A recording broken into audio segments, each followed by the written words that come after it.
Hello बच्चों, क्या आप भी इस मैटर अराउंड द स्फीयर को पढ़ने के लिए 2 घंटे लगाते हो? हम केवल 10 मिनट में इस चैप्टर को रिवाइज कर लेंगे।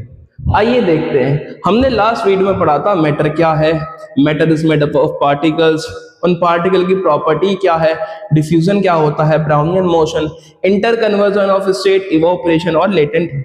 अब हम जानते हैं मैटर के बारे में। देखिए, मैटर को 2 पार्ट में डिवाइड किया गया है, पहला प्योर सब्सटेंस और second mixture.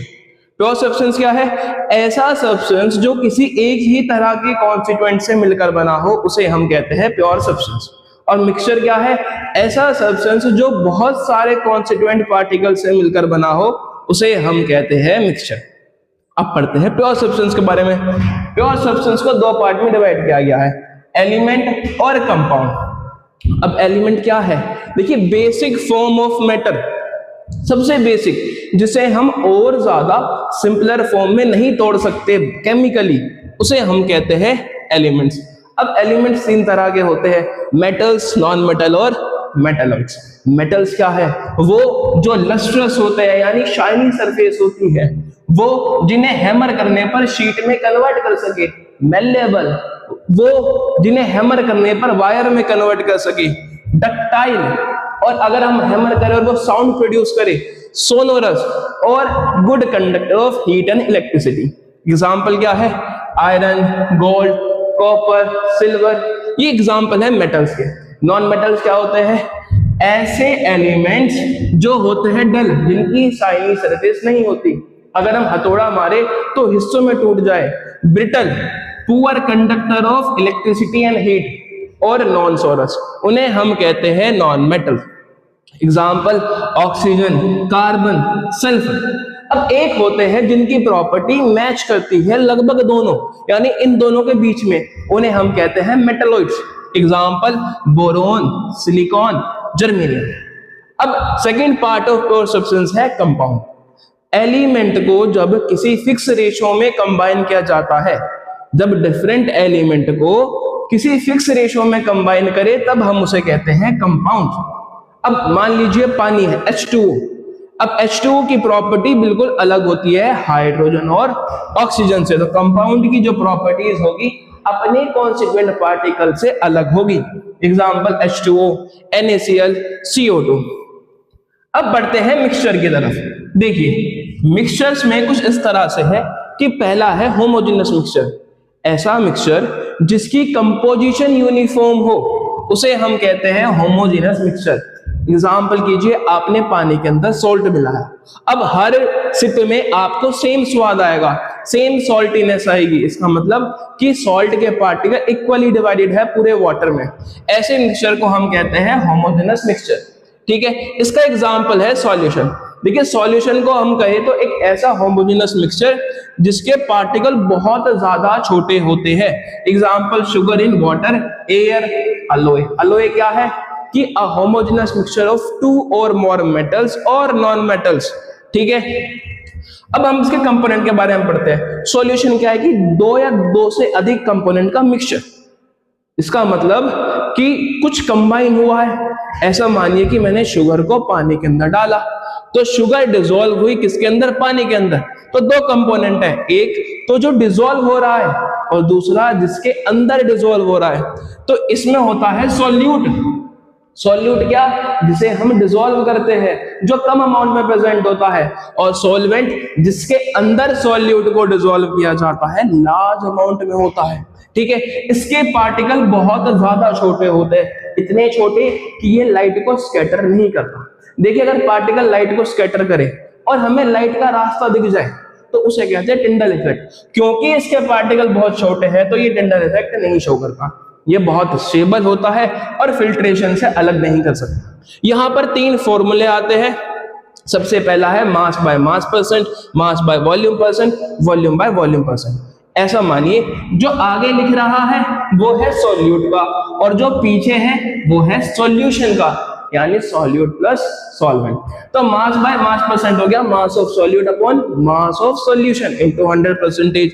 Mass by volume percent, mass of solute upon volume of solution into 100%, और इसी तरीके से नीचे का भी। अब हम पढ़ते हैं हेटेरोजेनस मिक्सचर के बारे में। देखिए हेटेरोजेनस मिक्सचर क्या होता है? ऐसा मिक्सचर जहां पर यूनिफॉर्म कंपोजिशन ना हो, नॉन यूनिफॉर्म हो। मैंने सैंड को पानी में मिलाया तो हम देखते हैं कि कहीं पर सैंड ज्यादा है नीचे और ऊपर कम, तो वो है नॉन यूनिफॉर्म मिक्सचर। इसके दो पार्ट हैं, सस्पेंशन और कोलॉइड। सस्पेंशन क्या है? जिसके पार्टिकल सॉल्यूट के बहुत ज्यादा हो, नीचे बैठ जाए, उसे हम कहते हैं सस्पेंशन, जो इसके डिसॉल्व ना करे। और कोलॉइड भाई ऐसे पार्टिकल का साइज जिनके पार्टिकल के साइज का ये मान लीजिए कि ट्रू सॉल्यूशन और सस्पेंशन के बीच में है, ठीक है, उन्हें हम कहते हैं कोलॉइड। सस्पेंशन की प्रॉपर्टी क्या है? प्रॉपर्टी है कि ये पार्टिकल आंखों से विजिबल होते हैं और धीरे धीरे नीचे सेटल डाउन कर जाते हैं। क्योंकि पार्टिकल का साइज बड़ा है तो टिंडल इफेक्ट शो करता है, और इसे हम फिल्ट्रेशन से डिवाइड कर सकते हैं। Example, sand in water, chalk powder in water. अब हम कोलॉइड की बात करें, कोलॉइड के एग्जाम्पल पहले देखते हैं। तो milk, blood, fog, smoke, jelly, ये सब एग्जाम्पल है कोलॉइड के।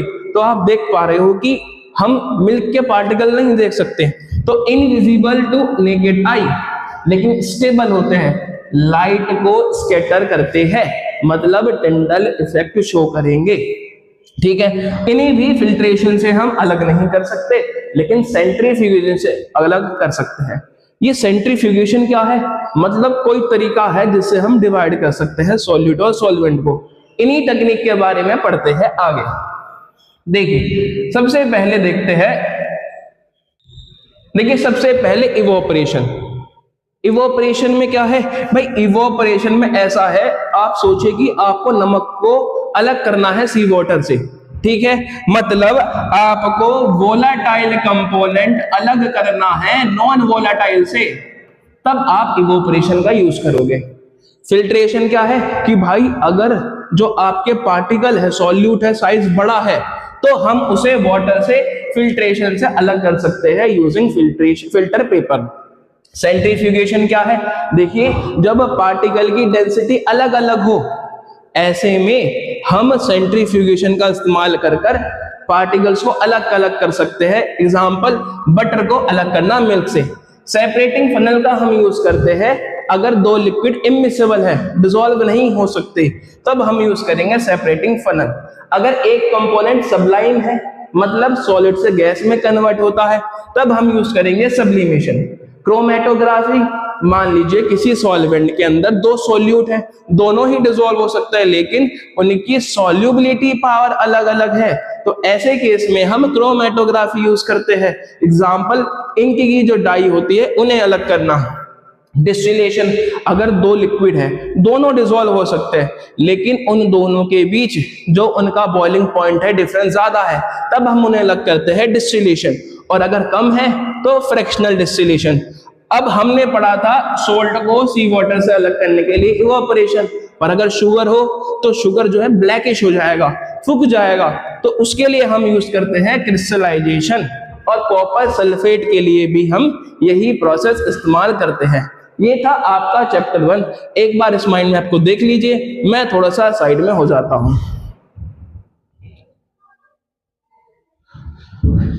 हमने 10 मिनट में चैप्टर रिवाइज कर लिया। Thank you.